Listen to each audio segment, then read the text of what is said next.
Hello, Stewart Stars. It is time for tonight's reading of The Chocolate Touch, Chapter 11. Miss Midas was much upset when Mr. Midas told her that John had Dr. Cranium's disease. He said it was chocolatitis, Mr. Midas explained, with a worried frown on his face. But he's calling it Cranium's disease because it was his discovery. Dr. Cranium didn't do it, John said. It's magic. It all started after I ate that chocolate. I'm scared, he added.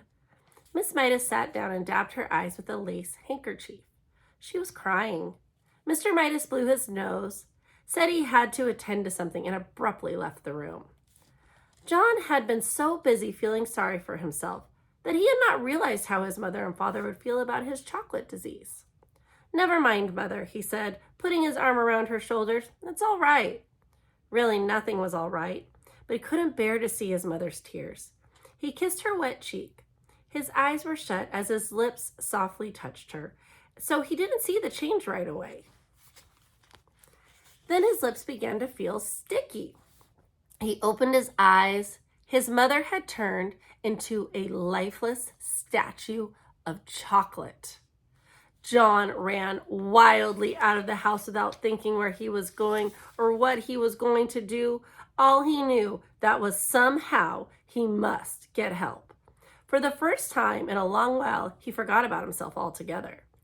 Now, he didn't care about anything but bringing his mother back to life.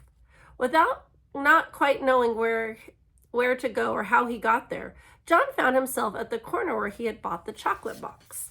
The lot was no longer an untidy rubbish dump. The neat red brick building with 2 show windows was exactly where it had been in the first place.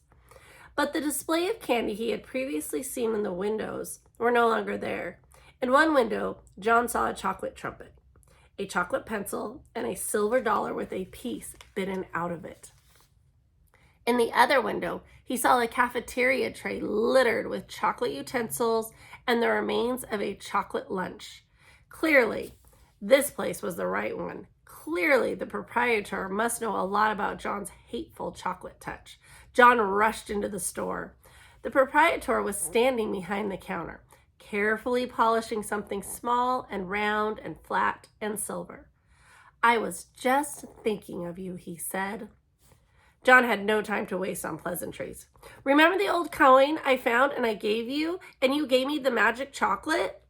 He demanded. Without waiting for a reply, he babbled on. I ate it. It made everything that touches my mouth turn to chocolate, and I kissed my mother, and now she's chocolate, and I've got to change her back. Easy now, murmured the storekeeper. Calm yourself.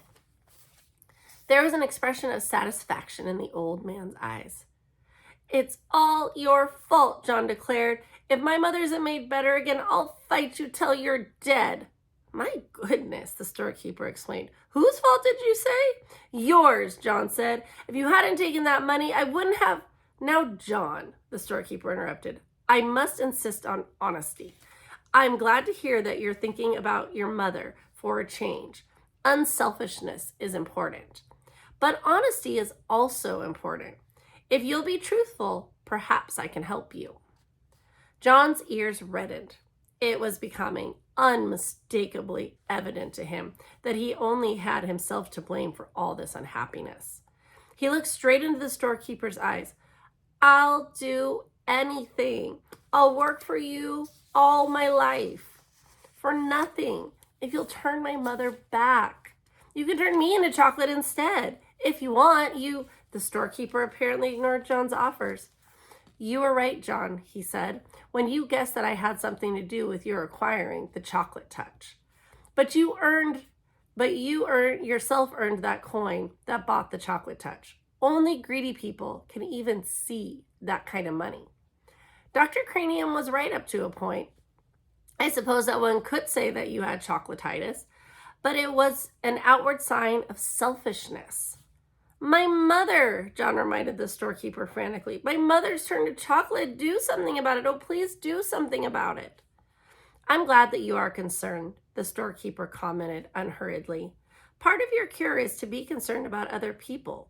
You have been so greedy that you didn't care what happened to other people. Oh, I know, John admitted woefully. But please, decide about me later, and please make my mother better now.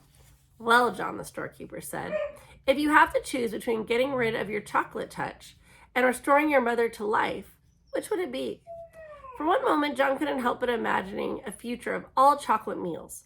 The thought was terrible, but then he thought of his mother as she had been when she had left.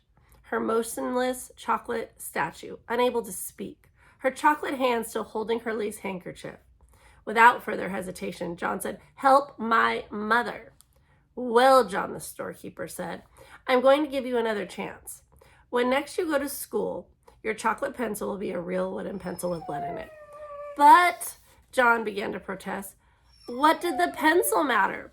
The chocolate knife and fork and spoon you left on your tray in the cafeteria will have to be turned back to metal. Your chocolate trumpet will be a shiny gold one again." "But," John said, "don't worry about Dr. Cranium's spoon. He will find a whole silver one on the floor where the broken chocolate one lay." "But how about," John said, "Susan Buttercup?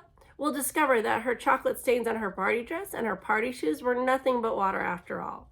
Her silver dollar will be all right." John could stand the suspense no longer.